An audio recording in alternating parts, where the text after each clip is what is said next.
கேள்வி, உங்கள் குழந்தைகளை நல்ல சூப்பர் பர்சனாலிட்டியான பிள்ளைகளாக உருவாக்கணும் அப்படின்னு ஆசைப்படுறீங்க.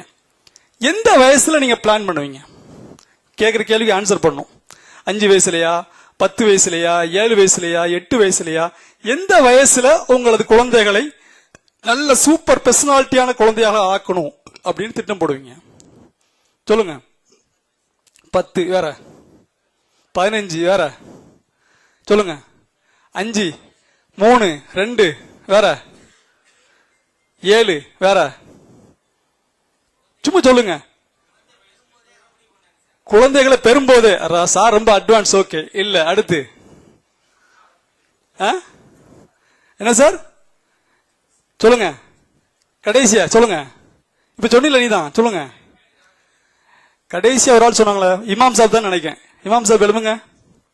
என்ன ஆன்சர் சொன்னீங்க? Very good. முன்னாடி வாங்க, கை தட்டுங்க.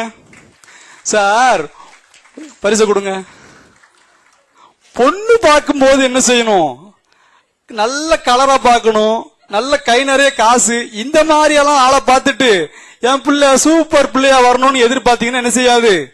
அமையாது. அப்ப என்ன செய்யணும்? நபிகள் நாயகம் சொல்றாங்க, ஒரு பெண் 4 நோக்கங்களுக்காக திருமணம் செய்யப்படுகிறாள். ஒன்னு என்னது? 4 நோக்கங்களுக்காக: அழகுக்காக, செல்வத்திற்காக, குலப்பெருமைக்காக, நல்ல ஒழுக்கத்திற்காக என்று சொல்றாங்க. அப்ப நம்ம நல்ல ஒழுக்கமுள்ள பெண்ணை திருமணம் முடிச்சா என்ன செஞ்சிடலாம்? நம்ம வெற்றி அடையலாம். நீங்க சொன்னீங்களா இல்லையா? பர்சனாலிட்டி இதெல்லாம் 7 வயசுலயோ 10 வயசுல என்ன செய்ய முடியாது? ஒன்னும் நடக்காது.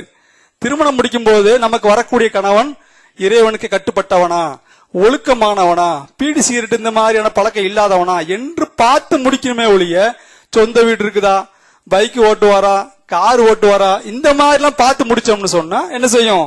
நீங்க அந்த பேஸ்மெண்ட்டுக்குள்ள என்ன செய்ய முடியாது? வர முடியாது என்பதை நம்ம விளங்கிக் கொள்ள வேண்டும்.